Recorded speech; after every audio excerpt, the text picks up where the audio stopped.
This is a field of study that in a way is new because it's not just epidemiology, biostatistics.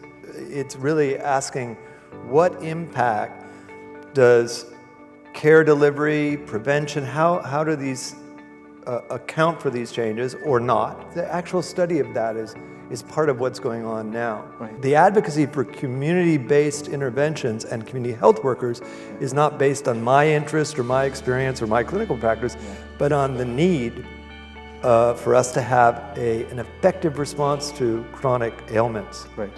You know, you look at the coronavirus discussion now, containment without providing care, I don't think it works very well. You know, there's something to be said for, as an antidote to mistrust, you know, shutting up and listening to patients. And it takes some discipline to shut up and listen.